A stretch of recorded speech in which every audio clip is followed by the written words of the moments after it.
bukan karena tambah enak makanannya, bukan karena tambah luas rumahnya, bukan karena bertambah mobilnya, bukan karena menggendut rekeningnya baru kita bersyukur, bukan. Kalau rasa syukur kita diidentikan dengan materi seperti itu, maka itu rasa syukur milik orang-orang materialistis. Jadi kalau kita ingin ditambahkan, diluaskan rumahnya, ditambahkan koleksi bajunya, meningkat begitu rekening tabungannya, kita baru bersyukur, ini berarti syukurnya orang materi. Tapi rasa syukurnya orang beriman itu adalah apabila kita terus diistiqomahkan untuk terus beribadah kepada Allah, mudah kita untuk menegakkan sholat malam, ringan kaki kita untuk melangkah ke majelis ilmu, itu yang perlu kita syukuri. Ya, itu yang perlu kita syukuri. Kenapa? Karena tidak semua orang mampu melawan hawa nafsunya. Hujan, hari Sabtu, libur panjang, tiba-tiba mulai pengajian lagi, biasanya wegah. Wegah, ditambah hujan rintik. Kenapa? Walau hujan, kita masih digerakkan hatinya oleh Allah, dimudahkan langkah kakinya untuk terus datang ke majelis ilmu. Kenapa? Karena itu yang akan nanti menjadi saksi bahwa nikmat sehat kita dipergunakan untuk taklim, untuk menuntut ilmu. Salawat beriring salam senantiasa kita curah limpahkan kehadirat junjungan alam Nabi besar Muhammad Sallallahu Alaihi Wasallam yang nanti akan mengetuk pintu surga. Siapa nanti yang pertama kali masuk pintu surga? Nabi Muhammad. Diketuk pintunya. Nanti pintu surga jawab, siapa? Ya kan? Kalau yang mengetuk adalah kita, pintu surga gak mau buka. Tapi kalau yang mengetuk adalah baginda Rasulullah, baru pintu surga itu nanti akan terbuka. Kenapa?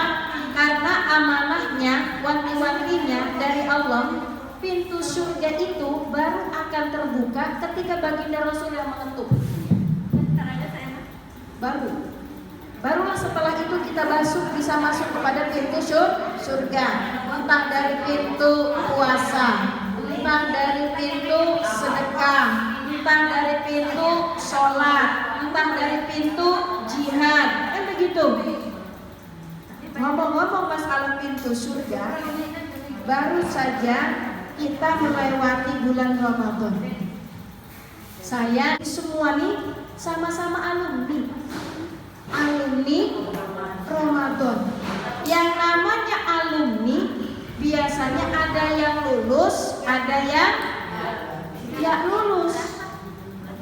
Ada yang lulus melewati Ramadan mendapatkan predikat takwa, ada yang nggak lulus, begitu saja, nggak ada perubahan.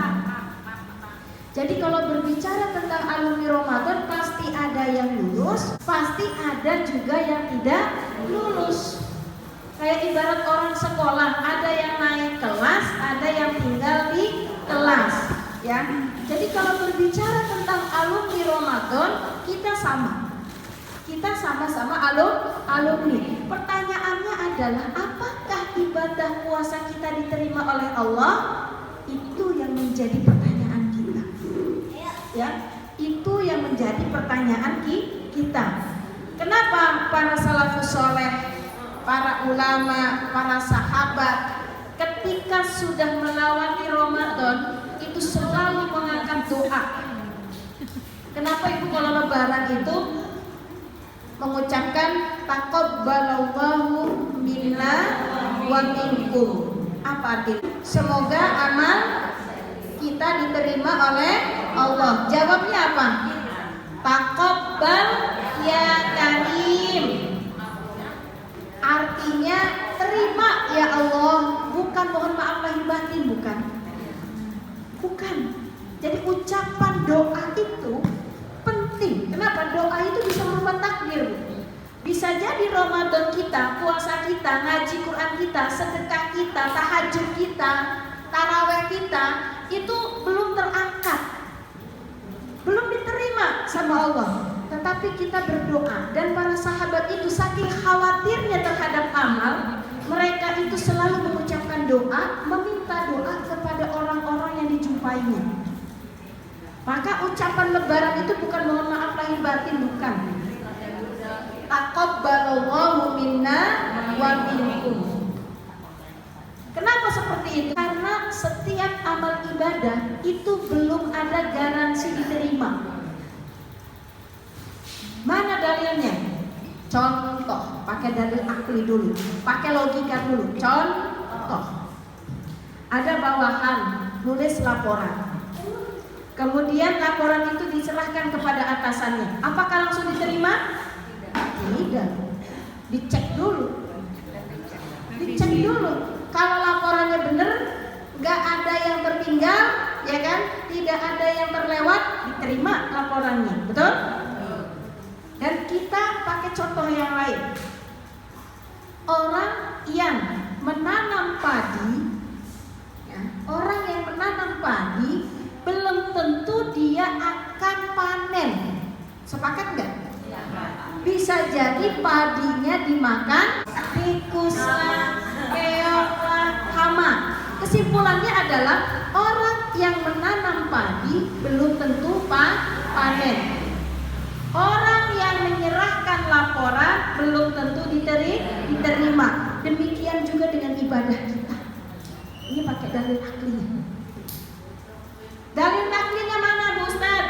Dalil naklinya Al-Qur'annya adalah bagaimana kita tahu bahwasanya Nabiullah Ibrahim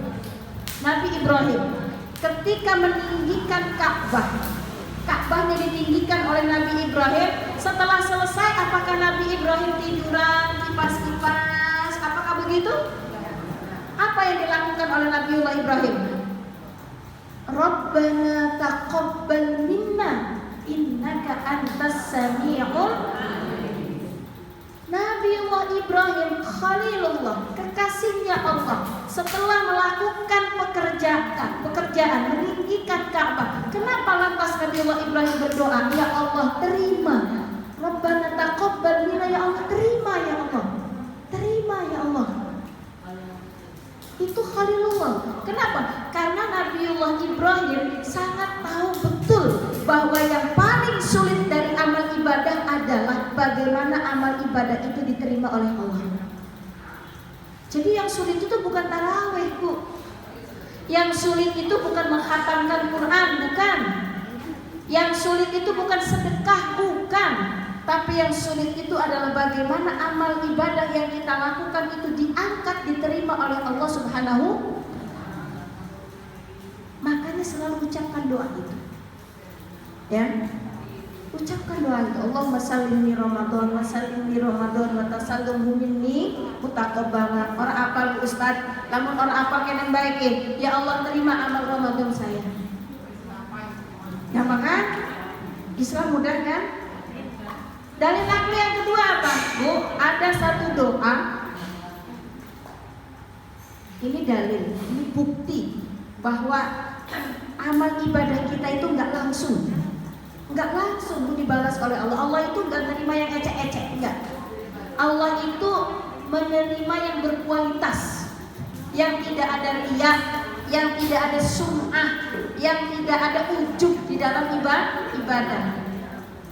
Kalau tadi doa diucapkan oleh Nabiullah Ibrahim, sekarang doa ini tidak pernah tinggal diucapkan oleh baginda Rasulullah SAW.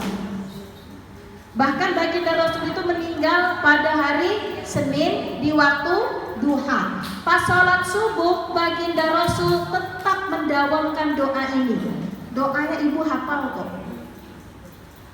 Apa doanya? Allahumma inni as'aluka ilman nafi'an, terus warizqan thayyiban wa amalan mutaqabbala. Ya Allah, berikan hamba ilman nafi'an, ilmu yang bermanfaat, warizqan thayyiban, rezeki yang baik, wa amalan mutaqabbal, Sekarang kita pakai logika kita. Baginda Rasul yang sudah maksum dijamin surganya oleh Allah. Nabiullah Ibrahim dijuluki kekasih Allah. Kalaulah mereka berdua saja selalu mendawamkan doa dan mengakhiri setiap ibadah dengan doa, lantas bagaimana dengan kita?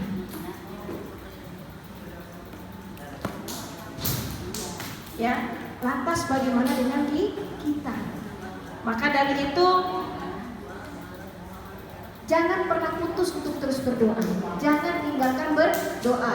Kalau ibu ingat Ramadan, ya Allah, ibu ingat nih, gerentes Ramadan nih, ya Allah, terima Ramadan saya. Makanya doa kemiling itu panjang. Ada yang hafal? Ada yang hafal doa kemiling? Allahumma ja'alna bil imani kamilin wa bi faraidika mu'addin wa lis sholati hafizin wa lis zakati fa'ilin wa lima 'inda maqalibin wa bi'afwika rajin wa bil huda mutamassikin wa 'anil lagwi mu'ridin wa fid dunya zahidin wa fil akhirati raghibin wa bil qada'i radin wa lin na'mai syakirin wa 'alal bala'i sabirin. Terus wa tahta liwa'i sayyidina Muhammadin sallallahu alaihi wasallam yaumal qiyamati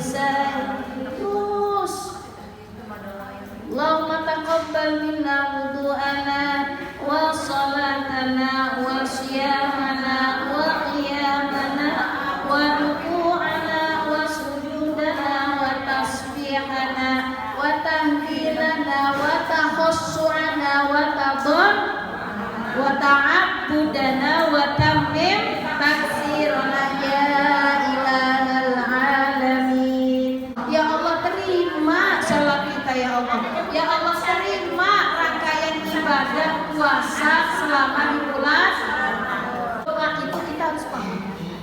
Kita harus paham. Ya, cuman memang bagusnya pakai bahasa. Tapi kalau nggak bisa ya usah lupa. Ya Allah, terima amal Ramadan saya. Bagaimana tanda diterimanya Ramadan? Ini penting. Ini penting menjadi barometer kita. Bagaimana? Tadi kan pertanyaannya, apakah setiap amal ibadah kita ini diterima? Jawabannya belum tentu. Sekarang begini Bu, indikator bahwa kita ini amal ibadahnya diterima oleh Allah itu apa? Ciri-cirinya apa? Ya, ciri-cirinya apa? Nah, maka Imam Ibnu Rajab dalam kitabnya Lataiful Ma'arif ini menjelaskan indikator diterimanya amal ibadah kita itu adalah jazaul hasanat al-hasanatu ba'daha. Jazaul hasanat al-hasanatu ba'daha. Balasan atas kebaikan, balasan atas ibadah yang kita lakukan adalah kebaikan setelahnya. Maksudnya apa? Contoh, kalau ibu Ramadan rajin tahajud dan sekarang masih dalam tahajud, ciri-ciri bahwa tahajudnya diterima. Gampang sebenarnya. Kalau ibu pas Ramadan rajin ke masjid, khataman tiap hari, dan setelah Ramadan ibu ngaji di rumah, walau kualitas banyaknya baca Qurannya tidak sama seperti Ramadan, tapi ibu tetap dawam ngaji setelah maghrib atau setelah subuh, maka itu salah satu indikator kabar gembira. Bisa jadi bacaan Quran kita diterima. Kalau ibu setelah Ramadan kemudian demen puasa, menyempurnakan Syawal, puasalah Syawal. Setelah Ramadan ibu sempurnakan Syawal, ya kan? Kemudian ibu demen puasa Senin, Kemis, itu kabar gembira. bahwa bisa jadi amal ibadah kita, puasa kita di bulan Ramadan itu diterima oleh Allah. Jadi Imam Ibnu Rajab menjelaskan seperti itu, ya. Jazaul hasanat al hasanatu ba'dah. Kita juga hafal di surat Al-Ayn, fa amma man aqta wattaqa wa saddaqa bil husna fasanuyassiruhu lil yusra. Fa amma man aqta wattaqa, ya kan? Wa saddaqa bil husna, dia beriman kepada Allah, bertakwa kepada Allah. Wa saddaqa bil husna, kemudian dia bersedekah, ya kan? Kemudian dia mengimani tentang hari kiamat. Apa kata Allah? Fasanuyassiruhu lil yusra, kami mudahkan dia untuk beramal seperti yang dia lakukan pada sebelumnya, kebaikan-kebaikan yang sebelumnya. Jadi ini ayat ini Bu, walaupun ayatnya tentang sedekah, walaupun ayatnya tentang mengimani tentang hari akhir, dan syarat pertamanya adalah beriman kepada Allah, bertakwa kepada Allah, ini juga mewakili kepada ibadah-ibadah yang lain. Saya ambilkan contoh yang lain. Misalkan ibu umroh, pulang umroh, sebelum umroh tadinya ibu buka aurat, contoh, ini contoh, maaf ya Bu, contoh. Jadikan ini indikator kita saja, barometer kita saja, bukan untuk mengomentari orang lain. Ingat, ya. Tadi habis ngaji kata Ustaz Wardah, indikator yang bagus itu ada kebaikan setelahnya. Kayaknya si A itu tidak diterima di ibadahnya, nggak boleh, nggak boleh, ya.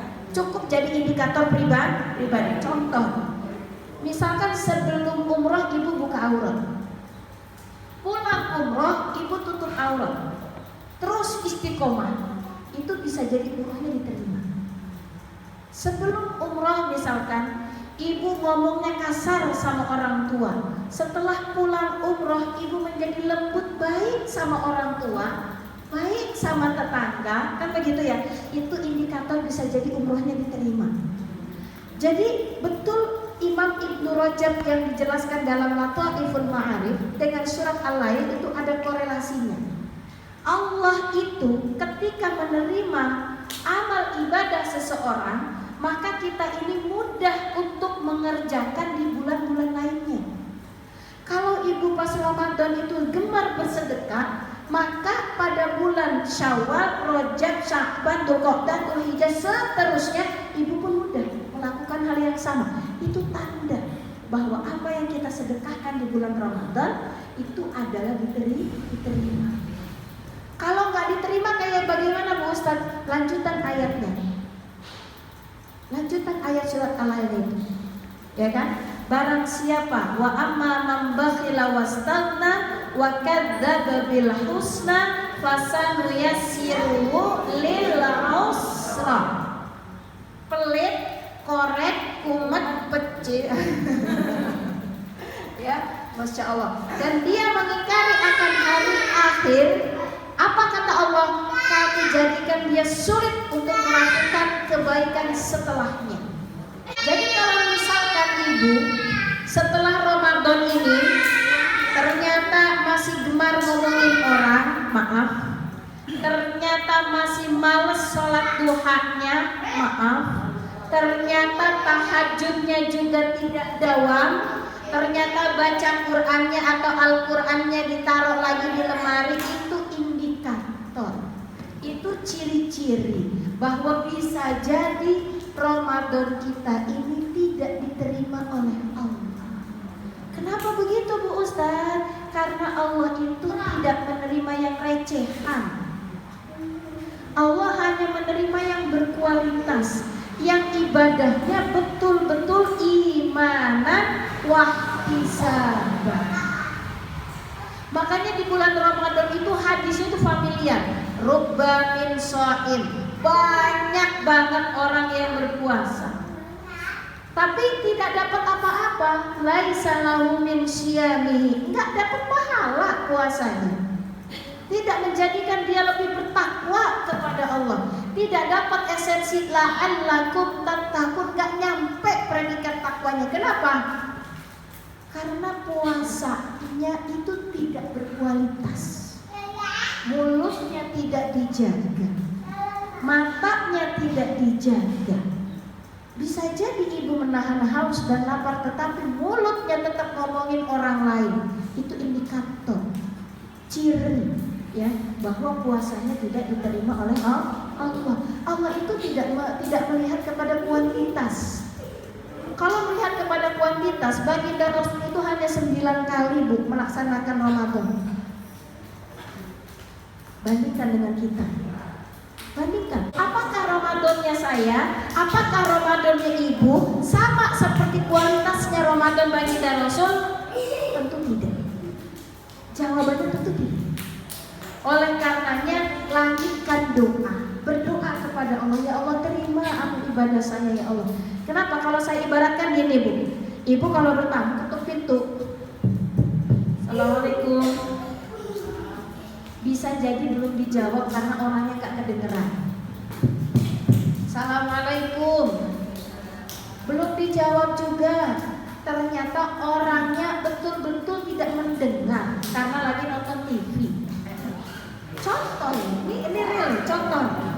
Lagi pintunya, tambah angkat suaranya, Assalamualaikum, Waalaikumsalam. Sama seperti doa Bu, doa itu mengetuk pintu langit, ya Allah terima ya Allah. Beneran tau orang doa niku? Kata Allah, ya Allah taqabbal ya Allah, terima ya Allah. Hamba mohon kepadamu ya Allah, innaka antas sami'ud du'a. Sungguh engkau maha menerima doa. Terima ya Allah. Diketuk lagi, diketuk lagi, diketuk lagi. Allah bisa mengangkat amal ibadah kita, menerima amal ibadah kita. Itulah mengapa doa itu menjadi mukhul mukmin, senjatanya orang-orang mukmin. Jadi ciri yang pertama bahwa indikator diterimanya amal ibadah itu adalah kita ini gampang untuk melakukan kebaikan setelahnya. Itu indikator yang pertama. Indikator yang kedua, ketika kita diterimanya amal ibadah adalah kita merasa cemas, kita merasa takut bahwa amal ibadah kita itu tidak terima. Coba buka surat Al-Mu'minun ayat 60. Ini dalilnya.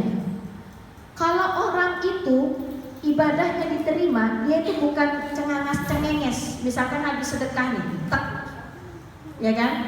Terus kemudian dia itu senang, alhamdulillah saya habis sedekah, itu indikator tidak diterima justru. Jadi indikatornya itu dia merasa cemas, dia merasa takut. Coba bacakan surat Al-Mu'minun ayat 60. Bismillahirrahmanirrahim. Walladzina yu'tuna ma ataw wa qulubuhum wajilatun annahum ila rabbihim raji'un. Artinya dibaca. Dan mereka yang memberikan apa yang mereka berikan sedekah dengan hati penuh rasa takut karena mereka tahu bahwa sesungguhnya mereka akan kembali kepada Tuhannya. Jadi habis sedekah dia kenapa takut? Aisyah bertanya, ya Rasul, jadi setelah ayat ini turun, kan aneh ya, pas sedekah jadi harusnya kan habis sedekah senang, betul nggak? Harusnya habis ibadah senang, betul? Habis bantu orang senang, harusnya gitu ya. Habis sedekah senang, harusnya gitu kan? Tapi di surat Al-Mu'minun ayat 60, habis sedekah dia takut. Aisyah bertanya kepada baginda Rasul, ya Rasulullah, apakah orang yang dimaksud dalam ayat ini adalah pelacur yang habis melacur kemudian dia sedekah? Dia takut khawatir sedekahnya tidak diterima karena dia pelacur. Atau apakah dia ini pencuri, perampok yang habis mencuri, habis merampok kemudian dia sedekah, dia menangis, dia takut, khawatir tidak diterima karena dia pencuri.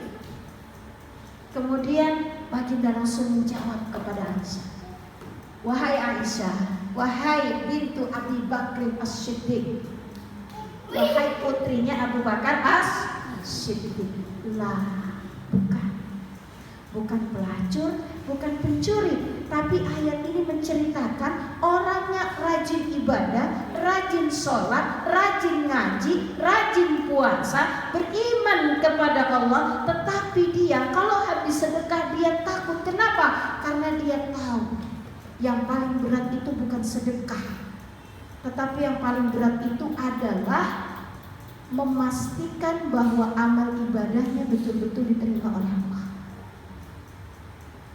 Makanya orang yang ibadahnya diterima oleh Allah takut, Bu. Risau dia, ya Allah, diterima gak ya sholat saya? Ya Allah, diterima gak ya puasa saya? Ya Allah, diterima gak ya bacaan Quran saya? Ya Allah, diterima gak ya sedekah saya? Ya Allah, mudah-mudahan tidak ada penumpang gelap dalam ibadah saya. Siapa penumpang gelapnya? Ria, pengen dilihat oleh orang, sum'ah, pengen didengar oleh orang lain, ujub, menyebut-nyebut kepada kebaikan yang sudah dilakukan. Ini bukti nyata, ini dalil qat'i, jelas dalilnya dalam surat Al-Mu'minun. Indikator ciri orang yang ibadahnya diterima oleh Allah, mereka hatinya takut, cemas, was-was. Begitu Ustaz, kenapa orang habis ibadah itu malah takut hatinya, malah cemas hatinya? Kenapa? Ada 3 alasan. Ada 3 alasan. Yang pertama, supaya kita ini gak sombong atas amal ibadah yang kita lakukan. Ya, kalau kita ini merasa bangga, merasa puas atas amal ibadah, maka ibadah-ibadah yang lainnya lewat. Udahlah, udah sedekah, nggak usah sedekah lagi, ibadah sedekah udah. Tahajud ya, udah pernah tahajud, kemarin aja tahajud udah. Sombong, padahal belum tentu diterima ibadahnya.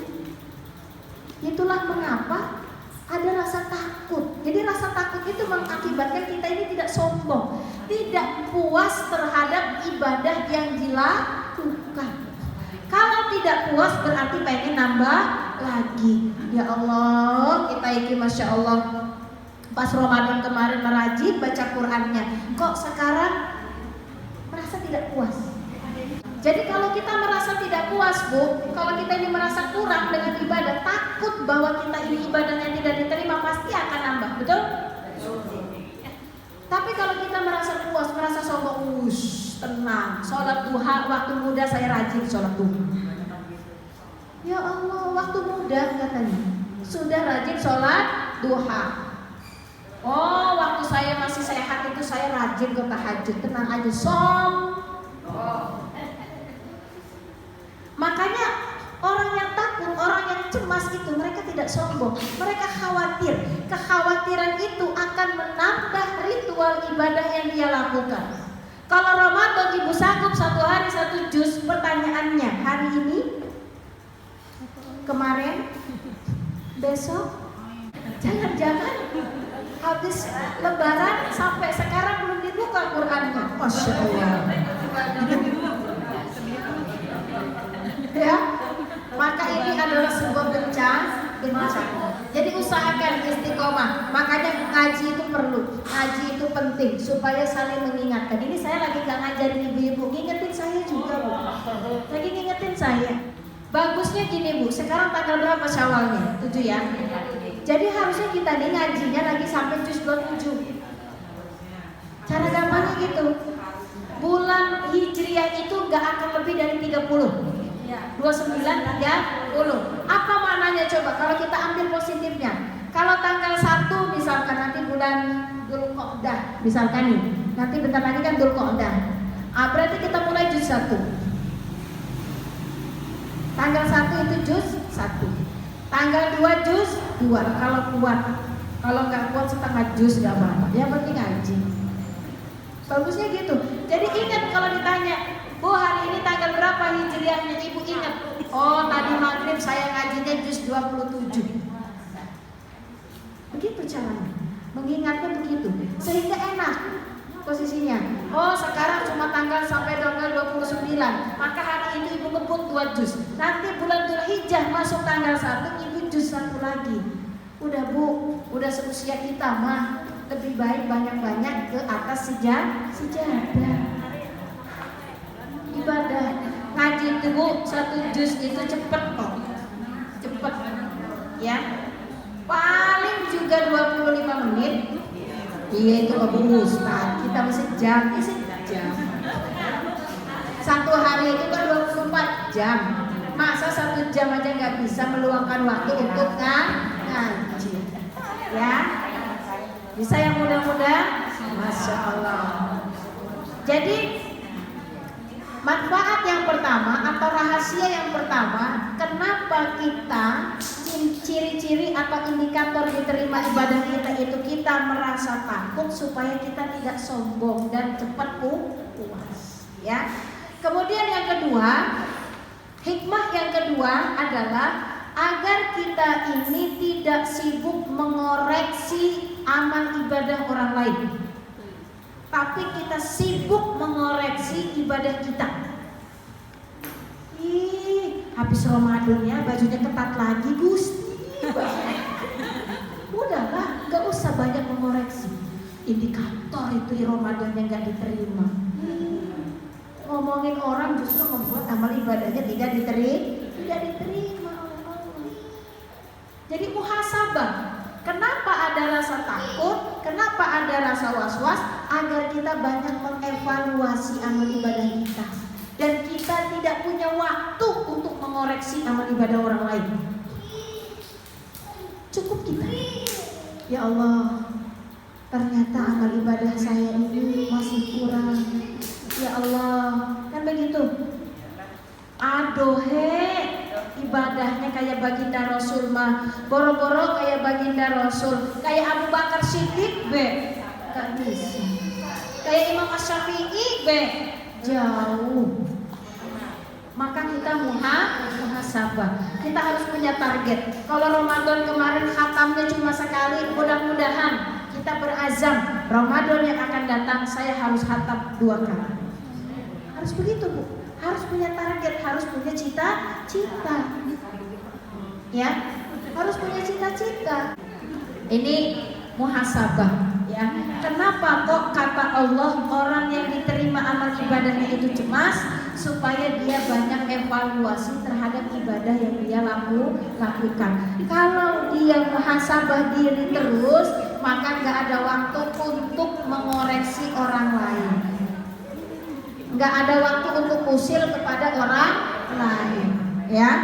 Kemudian hikmah yang ketiga, rahasia yang ketiga, ketika kita ini diberikan rasa takut, cemas oleh Allah adalah supaya kita menambah dengan amal-amal sunnah.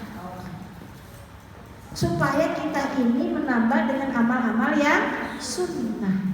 Bu, kenapa ibu sholat qobliyah, sholat ba'diyah? Kenapa ibu sholat qobliyah, zuhur, kemudian ba'diyah, zuhur? Karena kita ini gak pede, khawatir sholat zuhur kita ini ada yang tidak sempurna.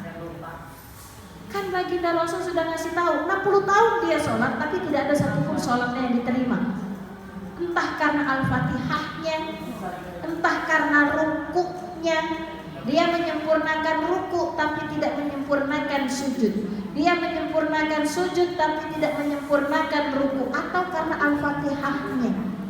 Kan hadisnya itu familiar banget, betul? Karena kita tidak pede, cemas, was-was, ya Allah diterima atau enggak ya sholat zuhur saya nih, ditambal dengan sholat qobliyah, ditambal dengan sholat ba'diyah. Kenapa ibu puasa 6 hari bulan Syawal? Karena kita tidak pede. Jangan-jangan Ramadan saya itu puasanya tidak berkualitas. Jangan-jangan puasa Ramadannya ada yang bolong secara kualitasnya. Entah karena kita ini terlalu banyak menyiapkan berbuka puasa, sibuk masak, nyicipin makanan ini itu yang seharusnya tidak. Walaupun nggak batal tapi makruh. Hikmah yang ketiga itu adalah kenapa kita ini banyak ya Bu ya, banyak melakukan amalan-amalan sunnah, supaya kita ini bisa menambal kepada amal-amal yang fardu tadi.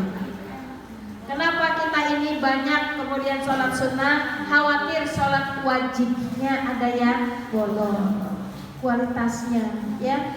Kenapa kita banyak puasa sunnah, khawatir puasa Ramadannya juga banyak yang bolong posisinya. Jadi ada 3 hikmah kenapa puasa kenapa amal ibadah itu ketika diterima oleh Allah itu diberikan rasa khawatir, rasa takut, rasa cemas. Itu hikmahnya 3. Yang pertama supaya kita tidak sombong ya. Yang kedua supaya banyak mengevaluasi. Yang ketiga supaya kita ini menambah dengan amalan-amalan yang sunnah. Paham? Mudah-mudahan kita ini menjadi alumni Ramadan yang diterima oleh Allah. Mudah-mudahan kita ini menjadi alumni Ramadan yang mendapatkan predikat. Apa predikatnya? Takwa. Kan Ramadan itu tujuannya adalah la'allakum tattaqun. Orang yang bertakwa itu takut kepada Allah. Orang yang bertakwa itu tidak semena-mena terhadap hukum Allah.